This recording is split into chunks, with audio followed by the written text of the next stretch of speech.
जय गुरुदेव। जय गुरुदेव। जय गुरुदेव।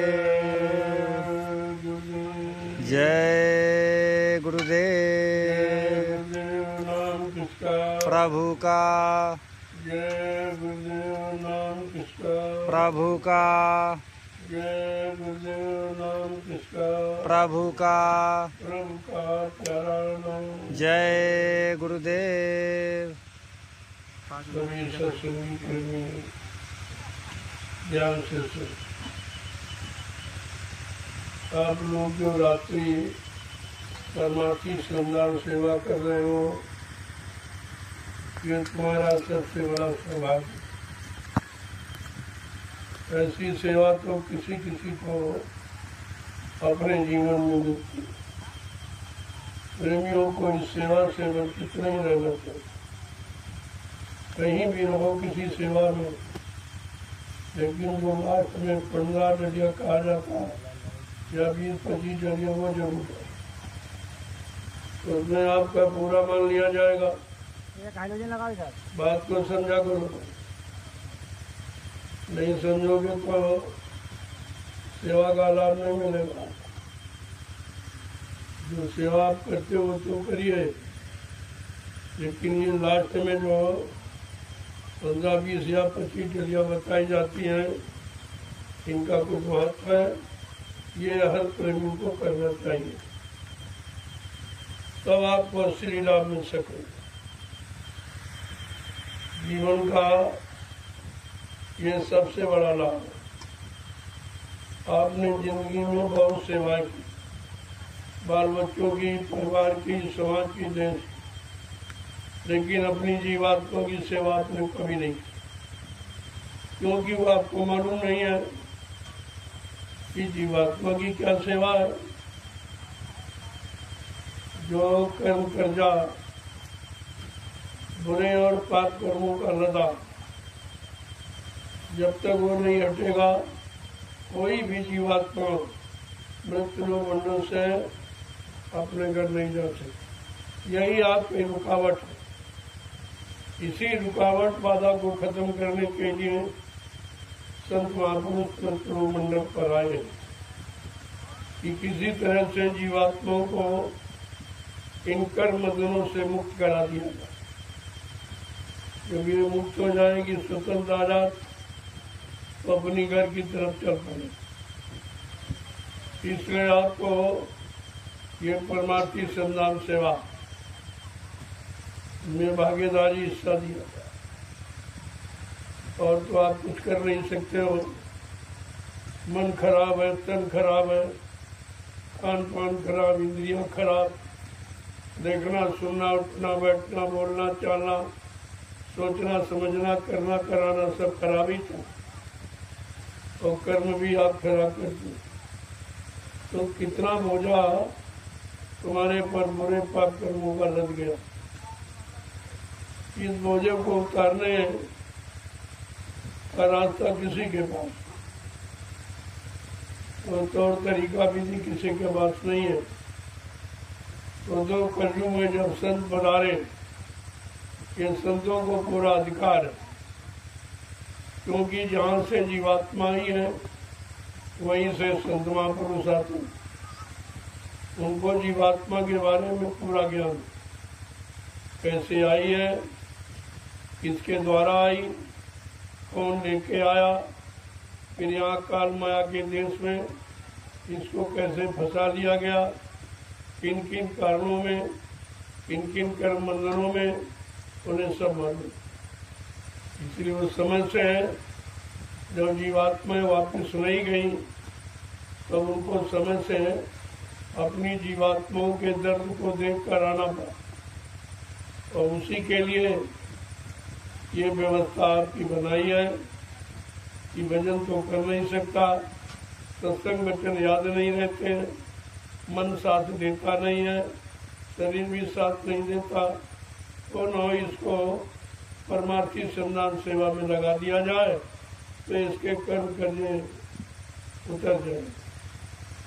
सब ये रास्ता आपके लिए सोच के रखा गया। तो इसमें कितने फायदे हैं। सबसे बड़ा फायदा जो आप शरीर से सेवा कर रहे हो, शरीर निरोग हो जाए, इतना पसीना निकलेगा कि जिससे खून आपका साफ हो जाए, तो आने वाली बीमारियां भी नहीं आएंगी, जो हैं वो धीरे धीरे खत्म हो जाएंगी। पहला लाभ तो ये आप, और दूसरा लाभ है कि मन किसी पूजा पाठ, किसी साधना से रुका नहीं, कंट्रोल नियंत्रण में नहीं आया। लेकिन जब मिट्टी की डलिया सिर में रखोगे तो ये बिल्कुल सीधा हो जाता है, शांत हो जाता है, कहीं आगता भागता नहीं है, कोई चिंतन नहीं करता है। उसका एक ही आधार, एक निशाना कि हमको 100 डलिया डालनी। ये गिनती इसीलिए रखी गई, जब गिनती करते रहोगे तो मन तुम्हारा गिनती में रहे, कहीं भूल न जाए, पता नहीं कम हुई ज़्यादा हुई, तो इससे तुम्हारा मन एकाग्र हो जाएगा। केवल डलिए देखो, मिट्टी के डलिए ने आपके मन को एकाग्र किया। जो तपस्या करके ऋषि मुनि नहीं एकाग्र कर पाए, योग साधना करके योगी जन नहीं मन को नियंत्रण कंट्रोल में कर पाए, अवतारी शक्तियाँ मार काट हिंसा खून खराबा करके मन को कंट्रोल नियंत्रण में नहीं कर पाया। आज कलयुग में संतों की दया से ये बड़ा साधारण रास्ता मिल गया कि मन शांत कैसे हो। एक आधार बना दिया सेवा, उसमें गिनती रख दी कि आपको सेवा कम से कम, ज्यादा हो तो और अच्छा है, तो ज्यादा का एक्स्ट्रा लाभ है आपके पास, लेकिन 100 से कम में फिर कटौती हो जाए। जितना विधान रखा गया है, अगर उससे कम है तो फिर कटौती। जैसे आप नौकरी करते हो, अगर पूरी हाजिरी न हो तो तनख्वाह कट जाती। उसी तरह जो आधार एक आपके लिए बना के दिया गया 100 डलिए, इतनी तो आपको डालनी है, और ज़्यादा हो जाए तो उसका एक्स्ट्रा लाभ मिलेगा, अतिरिक्त लाभ आपको मिलेगा। ऐसा नहीं, संत मत में नगद मजदूरी कभी उधार नहीं, तुरंत लाभ दिया जाता। अब इतना बोझा लदा है, 2-1 किलो कम हो जाए तो पता नहीं चलता, आपको महसूस नहीं हो रहा है, एहसास नहीं होता है, लेकिन कुछ न कुछ खरोच लगती है। उस ढेर में कुछ न कुछ खरोच लगती है, और कुछ न कुछ कर जब कम होता है। धीरे धीरे लगे रहोगे, करते रहोगे, एक दिन कितना भारी ढेर हो तो भी खत्म हो जाए। लेकिन अगर बीच में कहीं सुस्ती आ गई, कहीं मन तुम्हारा साथ नहीं दे रहा, इधर उधर भागने लगा, अब तुम्हें बहका रहा, भरमा रहा, परमार्थी सेवा से हटा रहा, तो ये समझ लो पक्का दुश्मन है, जो सेवा से आपको वंचित रखे, सेवा से अलग करे, परमार्थी लाभ न लेने दे, तो इससे बड़ा तुम्हारा कोई शत्रु नहीं है। तो इस मन का परिणाम अच्छे काम में ये रुकावट डालेगा, क्यों ये मन काल का एजेंट है, काल की तरफदारी करता है, दयाल की तरफ बहुत कम आता है। समझाने बुझाने पर आया, लेकिन फिर बात नहीं, क्योंकि उसको यहाँ रस नहीं मिलता, यहाँ भोगों का रस, गंदे पाप कर्मों का रस, जो खाता खाता इसकी आदत बन गई, वो इसको यहाँ नहीं मिलता है।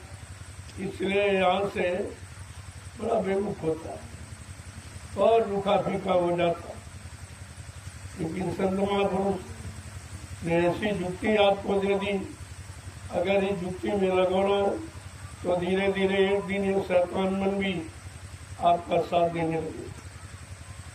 तो पीछे पड़ जाओ, महापुरुषों ने क्या कहा, पढ़ो तुम इसी के पीछे, और तुम इसके पीछे नहीं पड़ते हो, तुम्हारे पीछे पड़ जाता और तुमको हटा देता, सेवा से हटा देगा, भजन से हटा देगा, और कोई अच्छा काम उससे हटा देगा, मतलब वो अच्छे कामों में लगने नहीं देगा। लेकिन जब आप जान गए हो, समझ गए हो सदगुरु की शरण में आकर, तब फिर आपको मन को चुनौती देनी चाहिए कि देख मन, बहुत दिन तेरी चली, तेरा कहना माना, लेकिन अब तेरी नहीं चलेगी, अब तुझे मेरे अनुसार चलना पड़ेगा।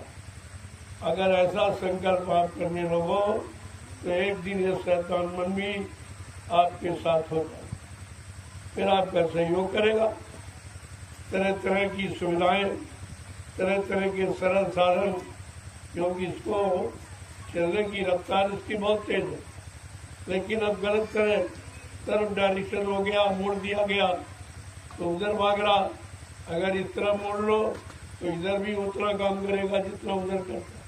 केवल आपको मोड़ना है और तुम ऐसे मोड़ नहीं सकते। जैसे बांस को अगर ऐसे मोड़ना चाहो, सूखे बांस को तो नहीं मोड़ सकते। थोड़ा सा तेल का मोया दे दो और अग्नि से उसको थोड़ा स्पर्श करो तो जैसा था वैसा मोड़ लो आप। ठीक इसी तरह ये मन है, इसको सत्संग वचनों का मोया लगाओ और धीरे धीरे सदगुरु की दया जो आँच का काम करेगी वो इस मन को मोड़ देगी और आपका मन कंट्रोल नियंत्रण में आने लगेगा। लेकिन लगातार इसके पीछे पड़ो। लोग कहते नहीं, अरे भाई इसके पीछे हाथ धो के पड़ जाओ, जिससे नहीं काम करेगा। जब इतनी बात आप जानते हो और महापुरुषों ने कहा भी, पढ़ो तुम इसी के पीछे और सभी यत्न तजना। अब आपको पिछले युगों के कोई यत्न साधन नहीं, वो तुम्हारे बस के नहीं, ना उसका कोई लाभ मिलेगा। अगर जिस हट से आप करते हो तो उसका कोई लाभ। और जिन्होंने किया, पूजा है, पाठ है, तीर्थ है, व्रत है, हवन जप है, गंगा स्नान हट से जिद से किया, क्योंकि ये कलयुग की साधना है नहीं, कलयुग की पूजा है नहीं, लिहाजा इसका कोई लाभ आज तक आपको नहीं मिला। जिसकी पूजा की वही नहीं मिला, उसी को आपने नहीं देखा। तो जब वो मिला नहीं तो तुम उससे फरियाद प्रार्थना क्या करो, फिर तुम्हारी सुनवाई क्या करेगा। ये जानकारी आपको रखनी चाहिए। बिना सत्संग के ये सत्य की जानकारी आपको नहीं मिलेगी, क्योंकि झूठ की पूजा करते करते आपके 3 युग निकल गए। इतना पुराना मन का अभ्यास कि जड़ता की तरफ है, जड़ की तरफ जाने का, जड़ में फंसने का, जड़ के अनुसार रहने का इसका स्वभाव बन गया है। लेकिन तुम्हारी जीवात्मा चेतन है, परमात्मा चेतन है।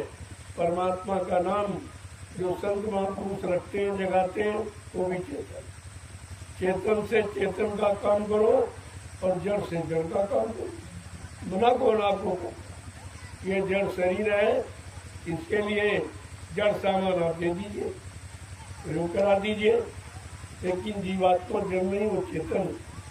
तो जीवात्मा के लिए चेतन सामान आपने तैयार नहीं किया। वो सामान क्या है? नाम की कमाई। नाम चेतन है। जो संत महापुरुष जिस नाम को जगाते हैं वो चेतन हो। उस नाम में शक्ति, काम करने की पूरी शक्ति सामर्थ्य होती है। तो इसलिए अगर चेतन से जुड़ जाओ और चेतन समझ में आ जाए तो फिर काम को करने होने में देर नहीं। देर इस बात की, आप चेतन को पकड़ नहीं पा रहे हो, चेतन की तरफ मन को मोड़ नहीं पा रहे हो। मन जड़ में लगा, उसी तरफ लगा है, उसको आप हटा नहीं पा रहे हो। ये तुम्हारी कमजोरी। किसान माइक कतार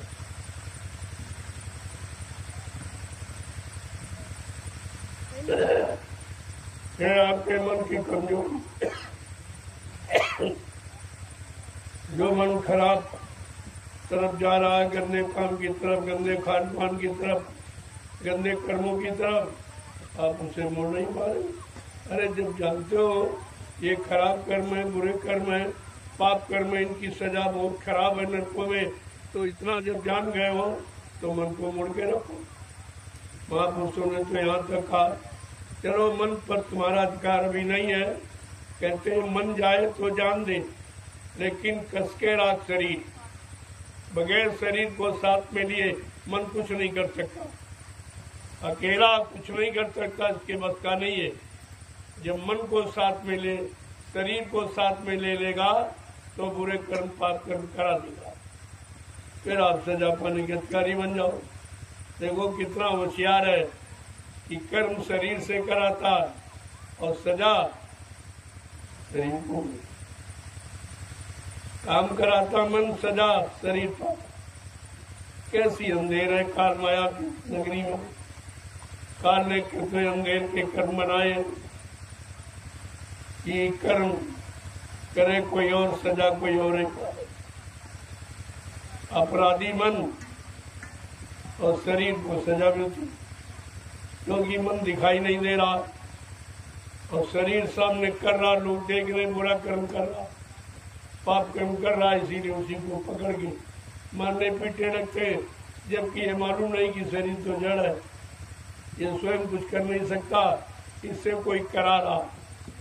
उस कराने वाले को पकड़ो, असली दोषी, असली मुलजिम और असली दुश्मन तुम्हारा वही है जो तुम्हारे शरीर को खराब कर रहा, इंद्रियों को खराब कर रहा, बुद्धि चित्त को खराब कर रहा, कितना बड़ा नुकसान कर रहा है। लेकिन उसी मन का आप कहना मानते हो, उसी के अनुसार आप चलते हो, जैसी वो सलाह दे देगा पट दे उसी तरह मुड़ जाते। ये नहीं समझ पाते हो कितने अच्छे काम से हमको हटा रहा, कितने परमात्मा की लाभ से हमें वंचित कर रहा। इस पर आपको विचार करना चाहिए। ये रूहानी तरक्की हासिल कराने वाला ये सत्संग नित्य प्रस्तुत, ये बाद में आपको नहीं मिलेगा।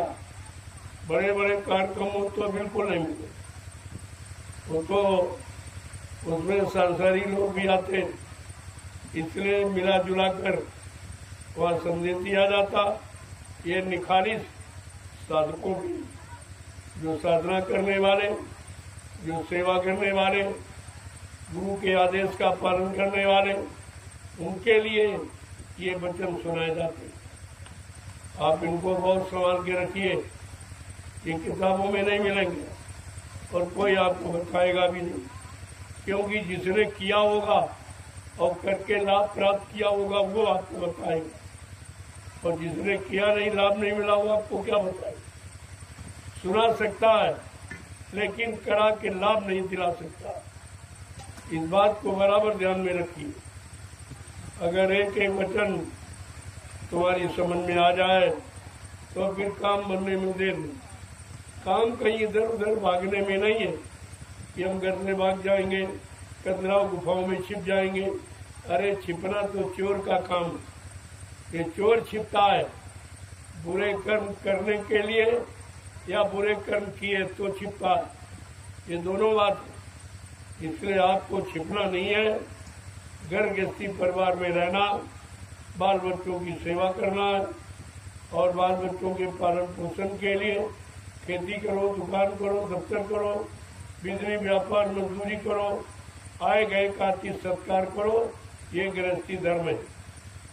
ये सब करते हुए जब शाम को आओ तो भोजन के पहले और सोने के पहले 1 घंटा आत्मा के घाट पर बैठकर आत्मा से परमात्मा का भजन, ये सच्ची पूजा है, ये सच्ची साधना है। इसके अलावा कोई सच्ची पूजा साधना नहीं है। जो आपने आज तक की है वो झूठी की है। झूठ कभी लाभ देता नहीं है, झूठ कभी आपकी संभाल करता नहीं है, झूठ कभी आपको अच्छे काम की तरफ प्रेरित करता नहीं। ये तो सब जानकारी आपको रखनी चाहिए। और तुम ये झूठे मन का साथ दे रहे हो, इनका कहना मानते, तभी आपको परमार्थ से अलग कर दे। यहाँ भी तमाम लोग हैं, कहते हम घर चले जाएंगे, हम भाग जाएंगे, कहाँ जाओगे? अरे घर से तो यहाँ आए हो, अगर घर में तुम्हारा काम बन गया होता तो फिर यहाँ आने की क्या जरूरत? आश्रम में तो इसीलिए आए हो, जब गृहस्थाश्रम में काम नहीं हुआ, घर गृहस्थी परिवार में ये काम नहीं हुआ, तब आप आश्रम की तरफ मुड़े हो। तो समझ तो रहे हो कि घर के भागे वन भागे। अगर ये स्थिति बनी रहेगी, घर से भागे फिर जंगल में, जंगल से फिर घर चले गए, इसी भागने दौड़ने में तुम्हारा जीवन का समय निकल जाएगा। फिर ये मानव जीवन बार बार परमात्मा आपको देगा नहीं, एक बार अवसर मिला। ये जंगल में संदेश हो रहा है, इस बात को ध्यान में। गर्गस्थी परिवार के लोगों ने नहीं सुना, तब ये जंगल में यहाँ भी बहुत जीव हैं, पेड़ पौधों में जीवात्मा है, वायुमंडल में बहुत छोटे छोटे कीड़े, उनमें भी जीवात्मा है, ये उनको सुनाया जा। जब आपने नहीं सुना, आप नहीं माने और लाभ नहीं ले पाए, और उनको लाभ देना है तो इन जीवों को दे देंगे। ये बिल्कुल पाक साफ निर्मल पवित्र है, इनका खान पान खराब नहीं, इनके कर्म खराब नहीं, इनका व्यवहार खराब नहीं, ये तो सबके लिए अपना जीवन अर्पण किए हुए। इनको सुनाना यही लाभ है, इन्हीं के लिए संदेश आया, इन्हीं को सुनाया जा रहा। लेकिन आप ये कहते कि हमको क्यों नहीं सुनाया, तो पहले आपको सुनाया। आप जब नहीं सुने, नहीं माने, तब अब जंगल में सुनाया जा रहा। जंगलों में कोई आज तक नहीं आया और किसी ने सुनाया नहीं, क्योंकि किसी को मालूम नहीं कि 4 खान 84 लाख जो शरीर जिसमें योनियां हैं, ये कहाँ कहाँ है, ये कहाँ कहाँ, कितने लाख पशुओं में, कितने लाख पौधों में, कितने लाख कीड़े मकोड़ों में, ये सब की संख्या अलग अलग है और सब में यानी समूह में है। तो इस समय जंगल में रहने वाले जीवात्माओं को मौका दिया जा रहा। ये पेड़ है, ये झूठ नहीं बोलते, छल कपट नहीं करते, किसी की हिंसा नहीं करते, कोई व्यभिचार कर्म नहीं करते हैं और किसी की छीना झूठी नहीं करते, बिल्कुल पाक साफ निर्मल इनकी जीवात्मा है।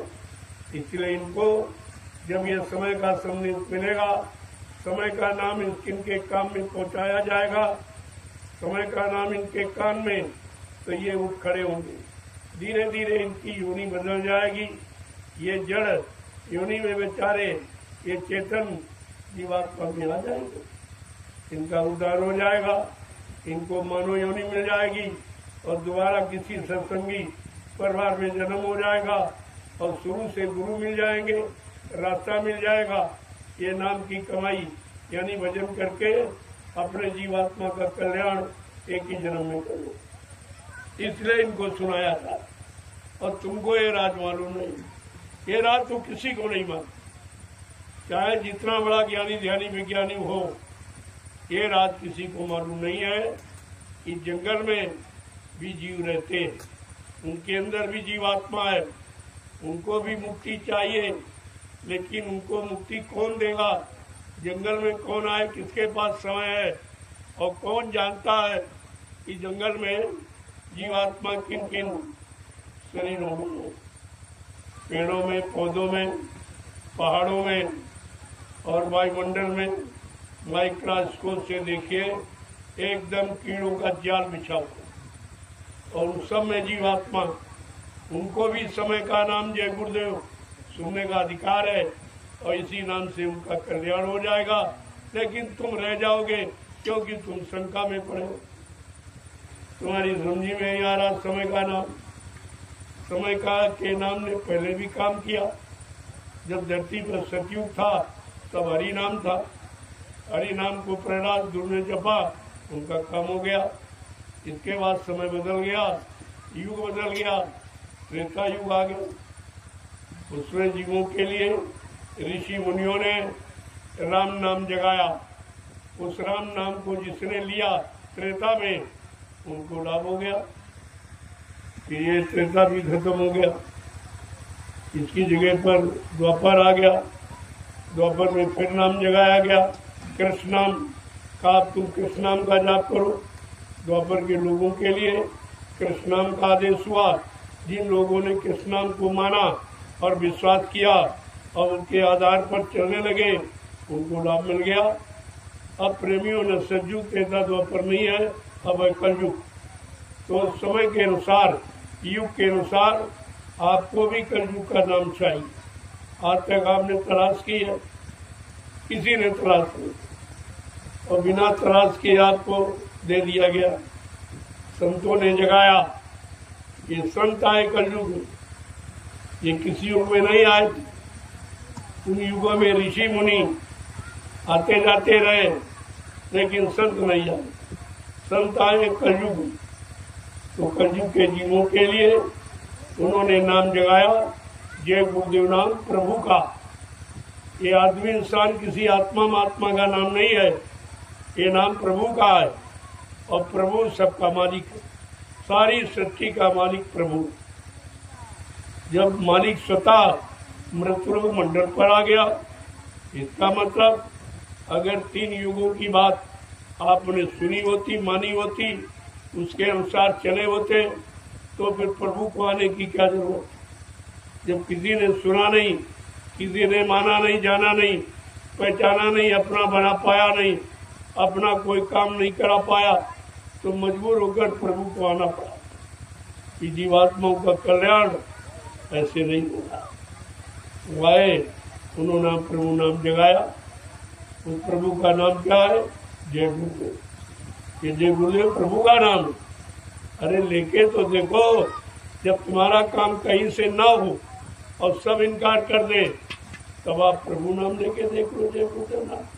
तुम्हें पता चल जाएगा इस समय का असली नाम कौन है और समय का काम किस नाम से होगा। ये सब जानकारी अरे परीक्षा करो, रोज करो, लेकिन शाकाहारी बनो। मांसाहारी शराबी परीक्षा नहीं ले सकता। वो तो पाक साफ निर्मल जिनकी मन बुद्धि चित्त है, वो नाम की परीक्षा ले सकते हैं, ताकि उनको नाम का लाभ मिलेगा। गंदगी खाने वाला, गंदे कर्म करने वाला, वो नाम लेने का अधिकारी नहीं है, और इस नाम का उच्चारण करने से उसको कोई लाभ नहीं मिलेगा। ये लाभ उनके लिए नहीं है। ये तो शुद्ध शाकाहारी सदाचारी, अच्छे कर्म करने वाले, ईमानदार, चरित्रवान लोगों के लिए नाम आया है, और जो इस नाम को लेंगे उनका काम हो जाएगा। और आप देख रहे हो यहाँ कितने लाखों लाख लोग आते हैं। अगर इनका काम न हुआ होता तो इस जंगल में कौन आता? यहाँ कोई सुविधाएं तो है नहीं। बेचारे जमीन में सोते हैं, भंडारे की सूखी रोटी खाते हैं, यहाँ दिन भर मिट्टी ढोते हैं। ये काम देखकर यहाँ कौन आएगा? लेकिन इनको कुछ मिला है जो कहीं नहीं मिला। जो लाभ किसी ने नहीं दिया, वो लाभ इनको इस मिट्टी में मिल रहा। ये तब आए हुए, और तुमको तुम देखने से थोड़ी समझ पाओगे, न देखने से लाभ प्राप्त कर पाओगे। अगर तुम भी करने लगो और शाकाहारी बनने का संकल्प ले लो, तो ये लाभ तुमको भी मिल जाएगा। ये तो सबके लिए लाभ है। नाम किसी एक इंसान और एक धर्म मजहब के लिए नहीं आता। सर्वदेशी, सर्वहितैषी, दूरदर्शी और त्रिकालदर्शी जो है, उसने नाम को जगाया। और इसलिए नाम सब प्राणियों के, जितने धरती पर जीव हैं, सबका कल्याण करने के लिए कल्याणकारी नाम आया। पहले समझो आप, और नाम का काम भी हो रहा। आप देख भी रहे हो कि रात और दिन ये किस काम की बदौलत, ये किस नाम की बदौलत काम कर रहे? ये प्रभु नाम की बदौलत। प्रभु की शक्ति इनको मिल रही है, जो ऐसी भीषण गर्मी में न कोई बीमारी, न बीमारी, न किसी तरह का कष्ट, न मुसीबत। तुम घरों में बैठकर भी गर्मी महसूस करते हो, और ये देखो कड़ी धूप में ये मेहनत कर, ये परिश्रम कर रहे हैं। अरे इन पर किसकी दया और किस दया से काम करते हैं? जरा इस पर बुद्धि दौड़ाओ तो तुम भी समझ जाओगे वास्तव में कोई न कोई बात जरूर। इनको कोई न कोई चीज मिली हुई है, जो इनको इस जंगल में और दोपहर में कड़ी धूप में इनसे सेवा करे। पहले देख के समझिए। अगर देख कर भी नहीं समझे और देख कर नहीं समझे, तो फिर कुदरत की मार पड़ेगी। तब आपको समझना पड़ेगा, मानना तो आप पड़ेगा ही। आज नहीं तो कल बचने वाला कोई नहीं है। अभी आपको समझाया जा रहा, सुनाया जा रहा, सब तरह का लाभ देने का वादा किया जा रहा, लेकिन जब समय निकल जाएगा फिर ये लाभ भी नहीं मिलेगा, और मानना तो पड़ेगा ही तुम। तो कुदरत सक्षम है, वो सब तरीके से मनाना जानती। जो तुम कह रहे हो नहीं मानेंगे, ये हिरण्याकश्यप कह रहा। लेकिन मानना, यही रावण कह रहा था कि मेरे जैसा विद्वान धर्मान बलवान कोई नहीं। इस अहंकार ने उसको चकनाचूर कर दिया। और यही कंस कह रहा था द्वापर में कि मैं ब्रह्मा विष्णु महादेव में ही हूँ, सारी शक्तियाँ मुझ में हैं, मुझसे बढ़कर कोई नहीं है, मैं ही भगवान हूँ।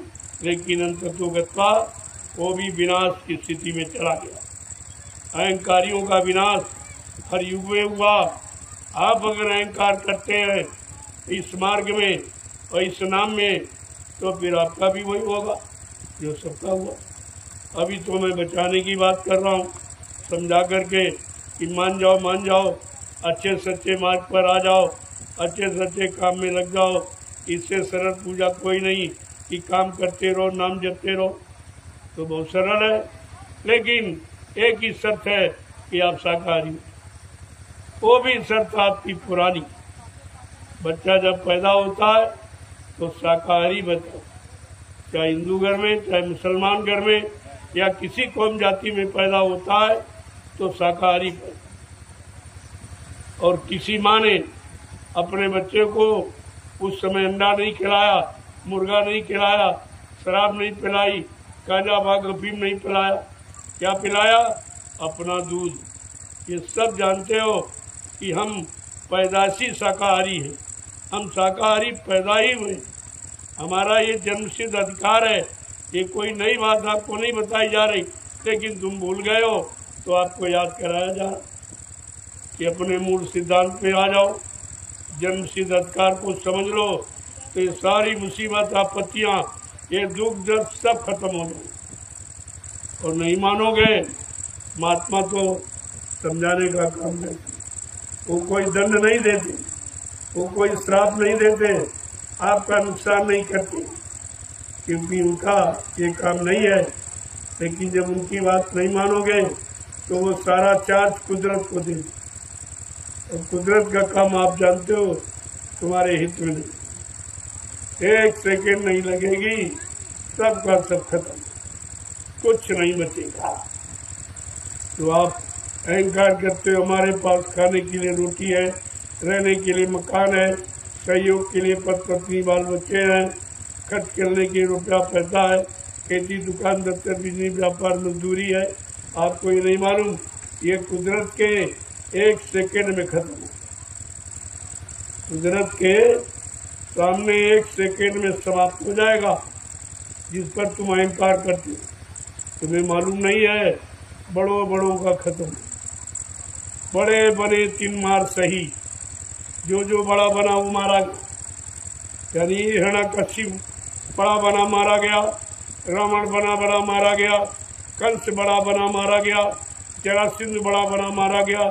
तो तुम अगर अहंकार गरूर में अपने आप को बड़ा समझते हो तो परिणाम तुम्हारा भी यही होगा। इसलिए अभी आपको समझाया जा रहा, आपसे प्रार्थना की। नहीं मानोगे तो तुम जानो, तुम्हारा काम जाने। लेकिन आप ये नहीं कह सकते हो कि हमको किसी ने समझाया नहीं, हमको किसी ने बताया नहीं, कोई हमारा हमदर्द बन के आया नहीं और किसी ने बात हमको बताई। तो आज तो आपके घर में चल के बताया जा।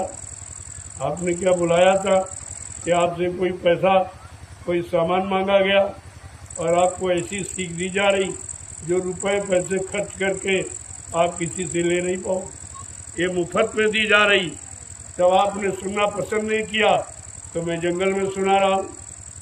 जो जंगल के जीव हैं उनका भला हो जाए, उनको लाभ मिल जाए, उनमें भी जीवात्मा है, वो भी बेचारी भटक रही, उनका काम हो जाएगा। काम से मतलब है, तुम नहीं सुनोगे तो जंगल के पेड़ पौधे सुनेंगे, जंगल के जीव जंतु को सुनेंगे, तमाम भूमिगत जीव जमीन के अंदर हैं जहरीले, वो भी सुनेंगे। तो ये सब आपको सोचना चाहिए कि आखिरकार ये जंगल में क्यों कह रहे हैं। जंगल में आज तो कोई नहीं आया, तो इस जंगल को किसी ने समझा नहीं, तुमने केवल जंगल समझा। तुमने ये नहीं समझा कि 88,000 ऋषियों की तपोभूमि है। मैं तपोभूमि समझ के आया हूँ और तुम जंगल समझ के दूर जा रहे हो। इसीलिए मैं इस जंगल को साफ करवा रहा हूँ, फिर तुम्हारे सबके काम आएगा। क्या मैं ज़मीन उठा के कहीं ले जाऊंगा? अरे यहाँ जो भी हो रहा या हो जाएगा वो तुम्हारे बाल बच्चे इसका प्रयोग करेंगे, मैं तो उठा के ले नहीं जाऊँ। तुम इतनी छोटी बात नहीं समझ पा रहे हो कि ये किसके लिए किया जा रहा। मेरे तो कोई बाल बच्चा है नहीं कि मैं जिसके लिए कर रहा हूँ, और मेरा कहीं कोई नाम भी नहीं। इतनी ज़मीन आप देख रहे हो, 1 इंच ज़मीन मेरे नाम नहीं। दूसरी बात, मेरा कोई बैंक बैलेंस खाता नहीं। मैं जैसा बैठा हूँ बस यही मेरे पास। ये कपड़े जो पहने हुए ये तो आपके दिए हुए। 1 रोटी 24 घंटे में लेता हूँ तो आपकी दी हुई खाता हूँ। तो कपड़े आपके दिए पहनता हूँ, रोटी आपकी दी खाता हूँ, तो आपके काम में लगा हूँ कि जितनी जल्दी आपका काम हो जाए। पहले बात को समझो आप, ये जंगल में क्यों हो रहा, ये जंगल खरीदने का मतलब क्या? पहले के युग में लोग धर्म करते थे, कोई आश्रम मंदिर बनवाते थे तो लोग जमीन दान में देते, पैसा दान में देते थे। लेकिन मैं तो ऐसा कोई काम नहीं कर रहा हूँ। मैं आपका जंगल, आपकी उबड़ खाबड़ जमीन जो तुम्हारे बस की नहीं है, मैं उसको पैसे दे के मोल खरीदता, तब मैं इसको लेवल करा। तो आपको तो मालूम नहीं, आप बहुत दिनों से कब्जा किए, समझते हो हमारी है, लेकिन जो हमने लिया है पैसा देकर तो हम तो उसको लेवल कराएंगे। हमने खरीदी है, तुमने खरीदी नहीं है, जबरदस्ती कब्जा किए हो तो कहते हो हमारी है, हमने पैसा दे के मोल ली तो फिर हमारी नहीं है। अरे अब तो अपनी ठीक कर रहे, अपनी ज़मीन बराबर करने हमारे पास समय नहीं, हम तुम्हारी क्यों कराएंगे? ये बराबर करना किसी के बस की बात है? कोई करा सकता? ये भी नहीं आप सोच रहे हो कि जंगल खत्म हो जाएंगे तो जंगली जानवरों को ठहरने का उनका भय समाप्त हो जाएगा, तमाम तरह की, और ये भूमि अगर उपजाऊ हो जाएगी, अन्न का दाना उत्पन्न करने लगेगी तो देश का उत्पादन बढ़ जाएगा, जो सबके काम आए। ये अच्छी बात क्यों नहीं समझती? समझ में आ रहा और कोई नहीं समझ रहा। चलो कुछ तो समझदार होने चाहिए जो इस बात को समझे कि हो क्यों रहा, किस लिए हो रहा। जय गुरुदेव, जय गुरुदेव, जय गुरुदेव, जय गुरुदेव। मैं इसी समझदारी के लिए एक नज़ारा फिर आपके सामने करने जा रहा हूँ। जीवन रक्षक गुरु पूजा महान पावन पर्व, जो गुरु पूर्णिमा के नाम से सारे हिंदुस्तान में प्रसिद्ध। सभी धर्म के लोग अपने अपने गुरु की पूजा उस दिन करते। तो मैं कोई नया तो काम नहीं कर रहा, लेकिन तुम भूल गए गुरु को। मैं याद कर रहा हूँ कि गुरुदेव नाम का मतलब यही कि सारे गुरुओं की याद करो। जितने आए थे उनको याद करो, जितने हैं उनको याद करो, उनकी मानो, और जितने आगे आएंगे और उस समय जो लोग उनकी माने, उनकी सुने, उनको याद करें तो आपको लाभ मिल जाएगा, आपका कल्याण हो जाएगा। जय गुरुदेव नाम तो सबकी प्रशंसा करता, गुरु की याद दिलाता है। ये निंदा आलोचना बुराई नहीं कराता, वो फिर भी तुम्हारी समझ में नहीं आ रहा। और ये भी कहा जा रहा ये आदमी इंसान का नाम नहीं है, प्रभु का नाम। क्या प्रभु से बढ़कर और कुछ है? अरे पढ़े लिखे हो, कुछ तो बुद्धि दौड़ाओ कि प्रभु के अलावा सृष्टि में और कोई है? प्रभु सबका मालिक, सबका कर्ता धर्ता, सबका सृजनहार है, लेकिन तुम्हारी समझ में कुछ नहीं आया। इतना बताने समझाने पर मैं रोज 1 घंटे समय लेता, ये आपको ये जानकारी मिल सुनाता। मैं तो पेड़ पौधों को सुनाता हूँ, जंगली जानवरों को सुनाता हूँ, भूमिगत तमाम जहरीले यानी जीव जमीन के अंदर हैं उनको सुनाता हूँ। ऐसा नहीं है कि तुम नहीं सुनो तो कोई सुनेगा। हमारे पास सुनने वाले बहुत, जिनको तुम जानते नहीं हो, समझते नहीं हो, उनको सुना रहा हूँ। और ये पक्के हैं, ये सच्ची गवाही देंगे, ये झूठ नहीं बोलेंगे, ये रिश्वत से बदल नहीं जाएंगे। पेड़ों को आप क्या रिश्वत दोगे? कैसे इनको बदल दोगे? मैं ये सुना रहा हूँ, ये गवाही देंगे फला तारीख को ये मानव हितकारी और जीवात्माओं के कल्याणकारी संदेश हमको जंगल में सुनाया गया। मैंने सुना है, मैंने उसका पालन किया है। मैं तो पहले भी सच्चाई से रह रहा था, लेकिन कोई बताने वाला, कोई सच्चाई का लाभ देने वाला नहीं था। अब ये मालिक की दया हो गई कि प्रभु नाम के द्वारा हमको ये जानकारी दी जा रही है। अब मेरा भी कल्याण हो जाएगा, हमारी भी योनि बदल जाएगी। मैं पेड़ से मनुष्य योनि में आ जाएगा, मैं पत्थर से योनि में आ जाएगा, मैं कीड़े मकोड़ों से मनुष्य योनि में आ जाएगा। ये उनके अंदर संकल्प हो रहा, और आप कुछ नहीं समझ पा रहे हो। ये क्या है? ये करनी का फल। आपके पास कोई अच्छे कर्मों की करनी नहीं है, इसलिए अच्छी सच्ची बात आपकी समझ में नहीं आ रही, आपके कानों को सुनाई नहीं दे रही। ये काम जो आपके सामने हो रहा, ये आंखें तुम्हारे देख कर भी नहीं समझ पा रही कि आखिरकार ये क्यों हो रहा। जमीन तो कहीं जाएगी नहीं, कोई उठा के ले जा सकता नहीं, कोई चुरा सकता नहीं है। तो आखिरकार जमीन पर जो भी होगा वो हम सब लोगों के काम आएगा। इतनी बात अगर समझ लो तो फिर आपका सहयोग होने लगे। आप भी सहयोग दे करके सार्थक हो जाओ, समय का लाभ प्राप्त कर लो। तो धीरे धीरे जिन लोगों ने अपनी ज़मीन दी है, मैं उनका हजारों बार शुक्र करता हूँ कि आपकी ज़मीन एक अच्छे एक सच्चे समाज के निर्माण में लग रही, और उसके बदले जो मैं शुद्ध पैसा आपको देता हूँ, ये शुद्ध शाकाहारी लोगों का पैसा, कोई शराबी कबाबी मांसाहारी चोली टोलों का पैसा नहीं है, शुद्ध शाकाहारी लोगों का पैसा। ये पैसा भी आपकी बरकत करेगा, और ज़मीन आपकी मैं अच्छे काम में लगा दूंगा। ये भी तुम्हारे बाल बच्चों की उपयोग में है। इसको मैं लेके थोड़ी कहीं चला दूँ, नहीं तुम समझ पा रहे हो। तरह तरह के झगड़े खड़े करते हो। अरे भाई, झगड़ा किस बात का जब मैं मोल खरीदता हूँ? तुम्हारी है नहीं, तुम 20 साल से कब्जा करके अपनी समझ रहे हो, और मैंने खरीदी है तो क्या अपनी नहीं हो? क्या मैं उसको ठीक नहीं करा सकता? क्या उस पर अधिकार नहीं जमा सकता? अरे कम से कम विचार कर तो देखो कि हम किसी की जमीन छीनते नहीं, अपनी नहीं पूरी हो रही। मैंने 102 बीघे जमीन का बैनामा करा, अभी ये 50 बीघे 60 है, बाकी कहाँ गई? अभी कहीं चली थोड़ी गई, यही तो पड़ी है।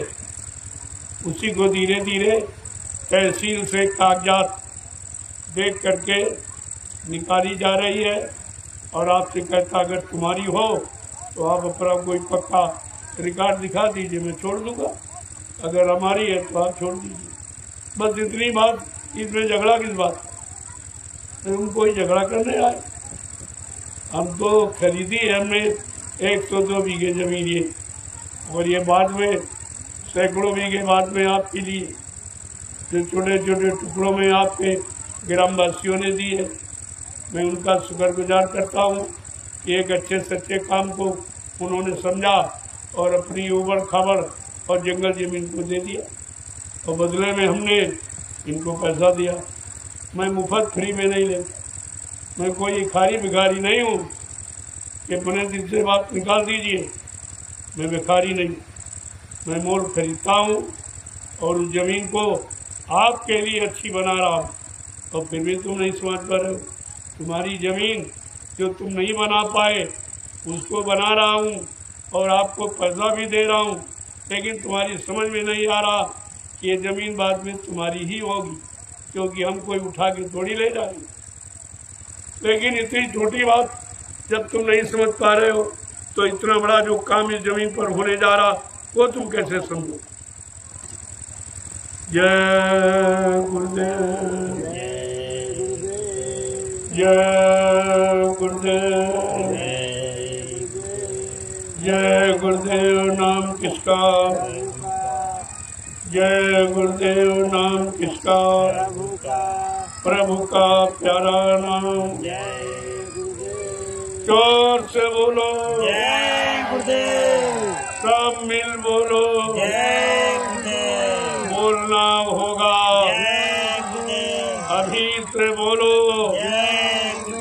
दुख दर्द हरेंगे, जय गुरुदेव। सब कष्ट मिटेंगे, जय गुरुदेव। सुख शांति भी देंगे, जय गुरुदेव। सबके दाता, जय गुरुदेव। सबके मालिक, जय गुरुदेव। प्रेम से बोले, जय गुरुदेव। ये नाम नहीं इंसान का, यह नाम है प्रभु का, ये काम नहीं इंसान का। यह काम है प्रभु का। अरे ये सुन के तो समझदारी आप में आनी चाहिए। जो काम किसी नाम ने करने का वादा नहीं, सतयुग के हरि नाम ने ये ना कहा मैं वादा कर रहा हूँ मैं तुम्हारा ये काम करूं। त्रेता के राम नाम ने वादा नहीं किया हम तुम्हारा ये काम कर देंगे। द्वापर के कृष्ण नाम ने वादा नहीं किया हम ये तुम्हारा काम कर देंगे। आज कलयुग के जय गुरुदेव प्रभु नाम ये वादा कर रहा है कि मैं तुम्हारा सब काम करूं। फिर भी आपकी समझ में नहीं आ। अरे जब दवा का परिणाम बताया जा रहा है ये दवा फला फला मर्ज को ठीक कर देगी तब आप खरीदते हो। तो ये नाम भी इतनी परेशानी दुख तकलीफ मुसीबत आपत्ति बीमारी महामारी लड़ाई झगड़ा देवी पुरुष दुर्घटना अकाल मौत और भूत प्रेत से आपको निजात दिला देगा। इतना बड़ा लाभ है जय गुरुदेव प्रभु नाम का, लेकिन आपकी समझ में नहीं आ रहा। अरे जरा लेके देखो, अरे दवा को खा के देखो तभी तो समझोगे कि हाँ ये परेशानी दूर हुई बीमारी खत्म हुई। और तुम सुनकर ही निंदा आलोचना बुराई हंसी मजाक में एक अच्छी चीज से अलग हो रहे हो तो फिर लाभ आपको कभी नहीं मिलेगा। समय निकल जाने के बाद पछताना होगा। जैसे समय निकल गया हिरण्यकशिप पछताया, समय निकल गया रावण पछताया और समय निकल गया तो मती जरासंधु और कंस पछताया। वैसे आपको पछताना पड़ेगा। आप उतने धनवान बलवान बुद्धिमान भी नहीं हो, तुम तो एक चक्कर भी नहीं सह सकते। एक भी चक्कर कुदरत का एक धक्का बर्दाश्त नहीं है। लेकिन अहंकार गरुड़ गुमान घमंड तुम्हें समझने नहीं दे रहा। लेकिन मेरा तो फर्ज बताने समझाने का है। मानो न मानो एक खुशी आपकी तो आपकी मैं जबरदस्ती थोड़ी बनाऊँ। मैं तो याद दिला रहा हूँ ताकि कोई ये न कहे हमारे गांव कोई आया नहीं, हमको कोई अपना माना नहीं, मतलब यानी हमारे लिए कोई समाधान निकाला नहीं, बीमारी परेशानियों को दूर करने का कोई इलाज नहीं दिया, कोई नाम नहीं जगाया। ये आप हम कहने नहीं देंगे। ये हम रोजी आपको सुना रहे और रोजी बता रहे और बदले में आपसे कुछ नहीं लेंगे। ये मुफ्त का इलाज है और नहीं समझ में आएगा तो भाई तुम जानो तुम्हारा काम है। लेकिन हम ये नहीं कहने देंगे मुसलमानों की तरह कि आए हुसैन हम ये नहीं कहने देंगे। आप थे, आप मौजूद थे, आपकी मौजूदगी में आपके हित का भले का संदेश दिया गया, लेकिन गरुड़ गुमान घमंड के कारण आपने सच्ची सच्ची बात को माना नहीं, स्वीकार नहीं किया था, अपने जीवन में आपने उतारा। फिर लाभ कैसे आपको? फिर मुसीबत दुख तकलीफ पे सिवा और तुम्हारे पास कुछ नहीं बचेगा। यही बचेगा तुम्हारे बाद में तुम्हारे पास केवल बीमारी महामारी लड़ाई झगड़ा दैवी प्रकोप दुर्घटनाएं अकाल मौत ये सजा बचेगी आपके और कुछ नहीं बचेगा। ये तो सब एक झटके में चला जाएगा। मैं बार बार प्रार्थना करता हूँ राजनीतिक लोगों चाहे धार्मिक सबसे प्रार्थना करता हूँ कि ये धरती माँ है, ये हमारा आप सबका आधार है। बगैर धरती के नाम पैदा हो पाते और न रह पाते न जी पाते। तो जब ये हमारा आधार है तो इस धरती माँ को आप नाखुश हो, इसको दुखी मत करो। अगर ये नाराज हो जाएगी और कहीं इसने करवट ले ली तो ये सब रसातल में चला जाएगा। आपके पास कुछ नहीं बचेगा। जो तुम देख रहे हो कह रहे हो हमारे पास ये है मकान है दुकान है जमीन है, मतलब रुपया पैसा है धन है दौलत है खेती है दुकान है दफ्तर है बिजली, व्यापार, मजदूरी, बाल बच्चे, पत पत्नी, ये तो कुदरत के एक झटके में चले जाए। अभी देखा आपने कोरोना काल में करोड़ों एक झटके में चले गए और कुछ नहीं कर पाए। बात को समझो पहले। अगर तुमने भी वही स्थिति बना ली तो तुम भी उसी सैलाब में बच, फिर आपके पास बचेगा। मैं चाहता हूँ आपकी ज़मीन बच जाए, आपका घर मकान, बाल बच्चे बच जाए, आप बचाओ, आपका धन खराब ना हो। हम तो सब तरफ से महात्मा आपकी मदद करना चाहते हैं, लेकिन दुनिया ऐसी बावरी, कोई गाहक ना बदला। इतनी पागल वो अच्छी सच्ची बात जो मुफ्त पे, जिसका कोई पैसा नहीं लगना, वो सुनना लेने नहीं चाहता। तो फिर विनाश काले विपरीत, फिर आपकी विनाश होना है, इसलिए आपकी समझ में नहीं आ रहा। लेकिन आप ये कह नहीं सकते हो कि हमारे गांव, हमारे घर कोई आया। मैं स्वयं चल के, आपने बुलाया नहीं, स्वयं चल के आया हूँ और तुमको नित्य प्रति बचने बचाने का संदेश देता। आपको मुसीबत का, दुख तकलीफ में जाने का नहीं, दुख तकलीफ पर, मुसीबत, बीमारी, महामारी, लड़ाई झगड़ों से बचने का संदेश।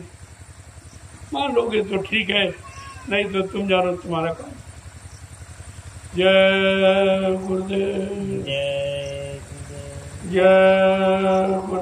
जय गुरुदेव, जय गुरुदेव नाम किसका, प्रभु का, जय गुरुदेव नाम किसका, प्रभु का, प्रभु का प्यारा नाम। जय गुरुदेव।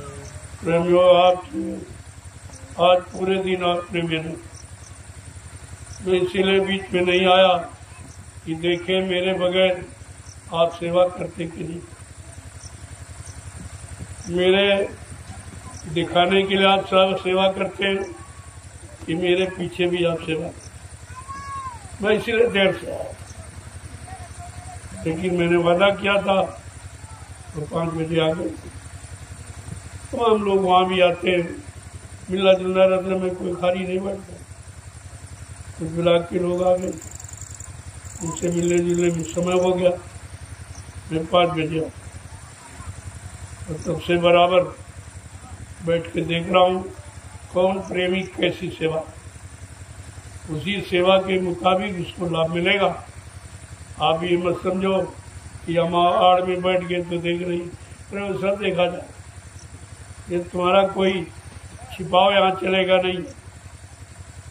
अपने मन से तुम भले समझ लो कि मैं आड़ में बैठ गया, मैं यहाँ नहीं आया, मैं आश्रम में बना रहा, तो फिर कोई लाभ ही आपको नहीं, बिल्कुल 1% भी लाभ नहीं।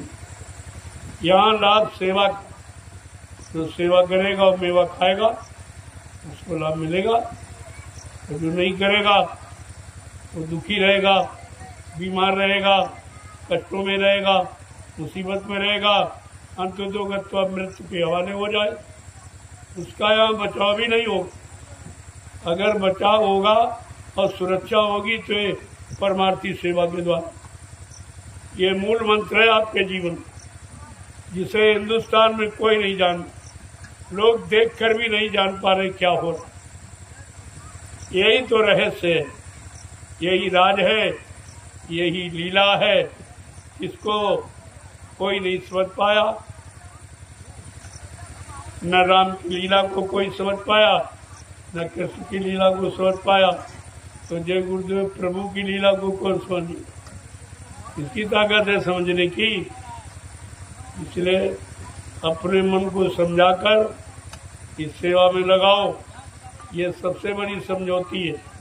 अगर तुमने अपने मन को समझा लिया और परमार्थी सेवा में लगा लिया तो आपकी जीत हो, आपकी विजय हो गई। आपने मन को परास्त कर दिया, मन को हरा दिया। यही तो आपको करना। इसी काम को करने के लिए आपको इस सेवा के लिए बुलाया गया। वैसे तो नहीं कहा गया, अंदरूनी आवाज लगाई कि प्रेमियों, अब तुम्हारे जागने का समय है, अब परिवर्तन का समय आ गया, अब तुम परमार्थी सेवा से लाभ कमा लो, ये भी समय है। तो प्रेमी अपनी इच्छा से टोलियां बनाकर हर जिले से लगभग टोलियां आ रही और सेवा कर रहे हैं, सेवा करके अपने घर चले गए। इधर भी ये गुरु परिवार भी तुम्हारा है और वो घर में परिवार वो भी तुम्हारा। जैसे तुम्हारा घर गृहस्थ आश्रम वैसे ही आश्रम भी तुम्हारा। ये तुम्हारा ही है, मेरा नहीं कुछ। मेरा तो कुछ यहाँ है ही नहीं।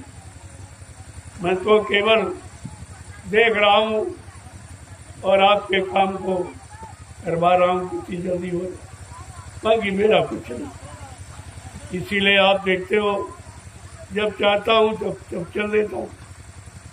तो इधर के उधर के वजह काम हो जाता, फिर छोड़ के दूसरी जगह, वहाँ काम हो जाता, फिर तीसरी जगह चला। ऐसे मतलब यानी ये चलना फिरना, ये काम के लिए आया गया और काम कराया जा रहा।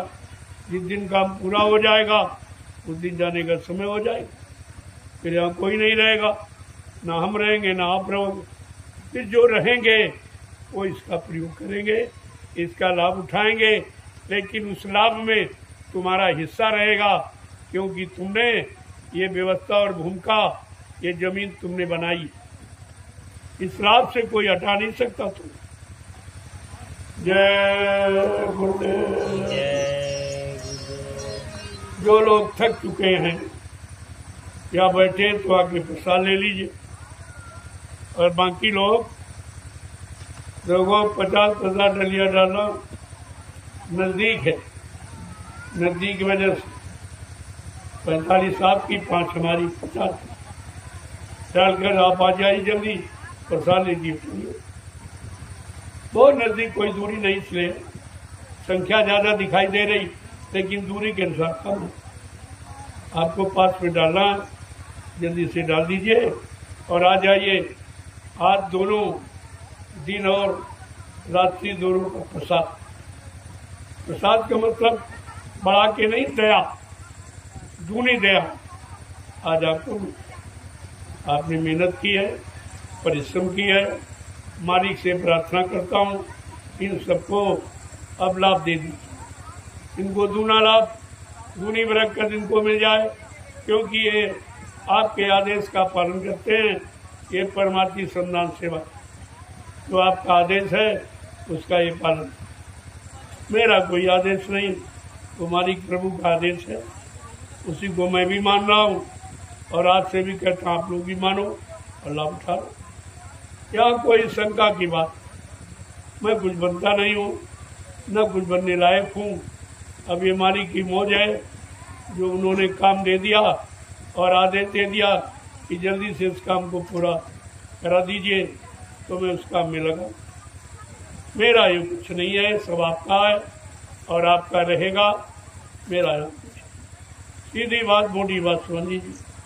लोग अपने नाम और अपने लाभ मन सुमन के लिए करते हैं, लेकिन यहाँ ऐसा कोई काम नहीं हो जो मतलब कोई मेरे लाभ का, वो सब आपके लाभ का। देखो मेरा कोई खर्च नहीं किसी तरह, और ना मेरा भोजन ऐसा है कि गरीब से गरीब आदमी नहीं खा।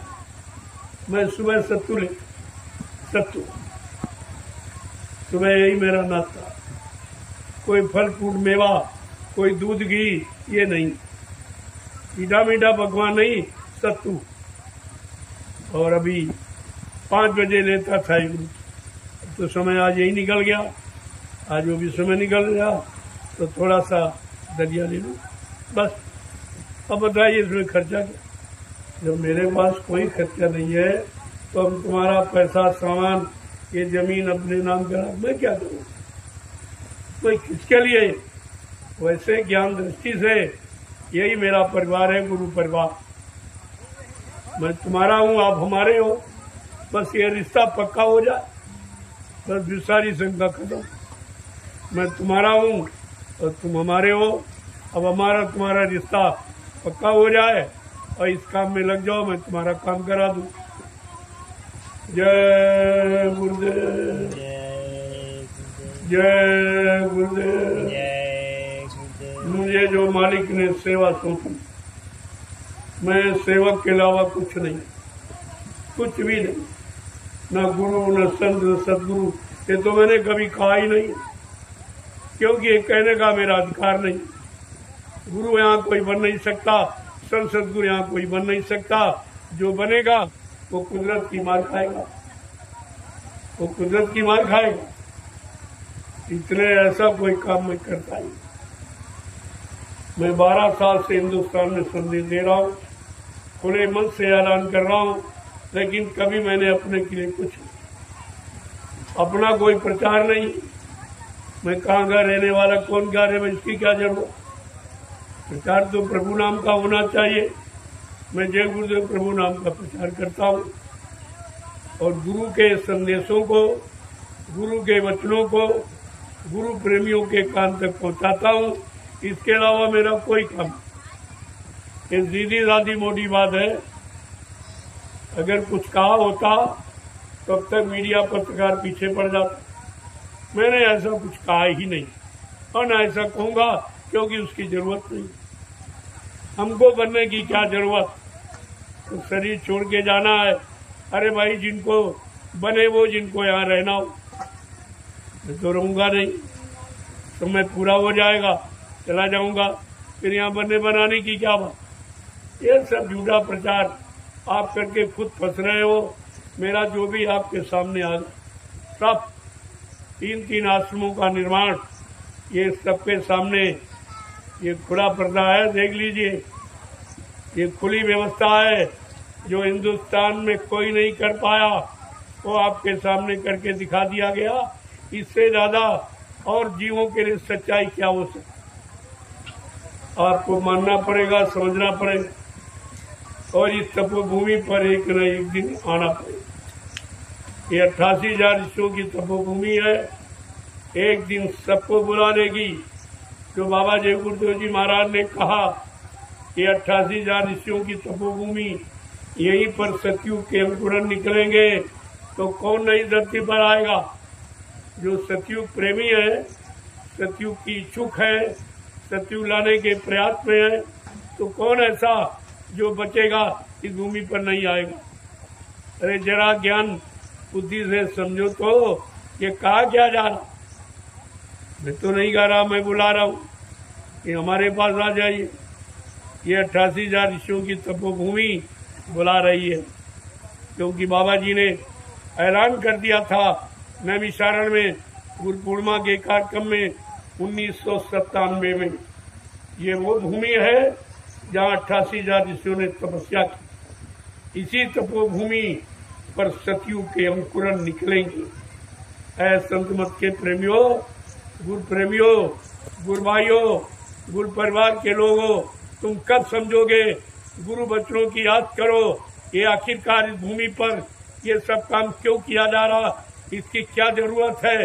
ये मालिक का आदेश, उसका मैं पालन करता हूँ। मैं अपनी तरफ से न कुछ करता हूँ और न कुछ करना चाहता हूँ, क्योंकि मेरी तो कोई इच्छा है नहीं। ये तो आप जान गए 3 आश्रमों को देखकर। मथुरा में एक आश्रम जो 45 करोड़ जीवों के श्रम परिश्रम और धन से तैयार किया, वो आप सुरक्षित नहीं रख पाए। एक मैं तो कुछ लाया नहीं मथुरा से, ना 1 रुपया लाया, ना जमीन और ना कोई गाड़ी, ना मतलब यानी किसी प्रेमी को जबरदस्ती ले आया। सब तुम्हारे पास रहा है, फिर भी मैंने 12 वर्ष के अंदर इतना जनमत तैयार कर दिया हूँ कि करोड़ों की संख्या में। अब तो आप खुद ही समझ जाओगे क्या ये किसका काम, ये मेरा काम है कि गुरु का। अरे मेरा कोई काम ही नहीं है। मेरा काम है आदेश पालन, गुरु के वचनों पर चलना, इसके अलावा मेरा कोई काम ही नहीं। और तुम उस बात को समझ नहीं पा रहे। जय गुरुदेव। ये रात्रि में परमार्थी श्रमदान सेवा एक आश्चर्यजनक कार्य, जो हिंदुस्तान के विश्व में कोई नहीं करा था। लोग दिन में परिश्रम करना बंद कर दिए, ये रात्रि में हो रहा। ये देखकर भी आपकी बुद्धि में नहीं आ रहा ये काम किसका है? ये काम नहीं इंसान का, ये काम है प्रभु का। अरे कब समझोगे आप? ये रात्रि में परमात्मा सम्मान से इतनी भीषण गर्मी उमस में, दिन में कितनी धूप होती, टेम्परेचर कहाँ चला गया, लेकिन प्रेमी यहाँ दिन में भी सेवा करते। इनको देखिए, इनकी सराहना करो कि वही तपस्वी हैं जिन्होंने पहले क्या तपस्या करके भूमि को पवित्र बना दिया, वही फिर जीवन धारण करके अपनी भूमि को पाक साफ निर्मल पवित्र बनाने आ गए और अपनी भूमि पर जीवों का काम करने आ गए। ये वही प्रेमी, ये दूसरे नहीं है। धीरे धीरे आपकी समझ में सब आ जाएगा। आप देखते जाइए, सुनते जाइए, समझते जाइए और धीरे धीरे वहां से खिसकते जाइए। नजदीक आओ और देखो, तुम्हारी समझ में सब आ। यहाँ कोई शंका का विषय नहीं, यहाँ कोई निजी मान सम्मान का विषय नहीं, यहाँ कोई चाह इच्छा का विषय नहीं है। यहाँ सर्वभूत हितेरता, सारे जीवों का कल्याण हो, उद्धार हो, केवल यही विषय है। और तुम नहीं समझ पा रहे तो हम कर, उसके लिए हम कहाँ तक आपसे। जय गुरुदेव। मैं नित्य संदेश देता हूँ और जो संदेश हिंदुस्तान में कोई नहीं दे, ना कोई राजनीति, ना कोई धार्मिक। ये दोनों से अलग संदेश जिसकी हिंदुस्तान को जरूरत, इसको हमारे भारत देश की जरूरत, भारत देश की गौरव गरिमा रखने की जरूरत है। उसका ये माध्यम है, उसकी ये भूमिका है, उसका ये प्रतीक। लेकिन आपकी समझी भी नहीं आ रहा, जो काम कहीं नहीं हो रहा, कोई नहीं कर पा रहा। तुम दिन में लोगों से परिश्रम नहीं करा पाए तो दिन में परिश्रम करती है मशीनें, सब परिश्रम मशीनें करती हैं। इंसान बीमार हो गया, कमजोर हो गया, विषय भोगी हो गया, लिहाजा उम्र कम हो गई, तो आप देख रहे हो सब। इनसे अगर बचना है तो फिर आपको शाकाहारी बनना ही। बिना शाकाहारी बने किसी चीज को तुम समझ ही नहीं सकते हो। और शाकाहारी का शब्द ये बहुत विशिष्ट कि निंदा, आलोचना, बुराई, क्या ये शाकाहार में आता? दूसरे की निंदा, चुगली, बुराई और अपनी सत्संगी की गुरु भाई की बुराई, अपने टाटदारी की बुराई टाटदारी करे, ये कौन सा शाकाहारी सिद्धांत है? शाकाहार में बहुत कुछ है जो तुम्हारे बस का भी है ही नहीं। तो मोटा मोटा आपसे कहा जा रहा कि मुर्दा मांस और बुद्धि नाशक नशा, ये तीनों बंद करो। बस दो बातें कही गई, अभी तो बहुत कुछ बाकी पड़ा। ये शाकाहारी में तो बहुत कुछ आता है। झूठ बोलना, छल कपट करना, वादा खिलाफी करना, प्रचार कुपचार करना, क्या ये शाकाहार में आता? अरे पहले शाकाहारी की परिभाषा तो समझो। अभी आप शाकाहारी हो कहाँ?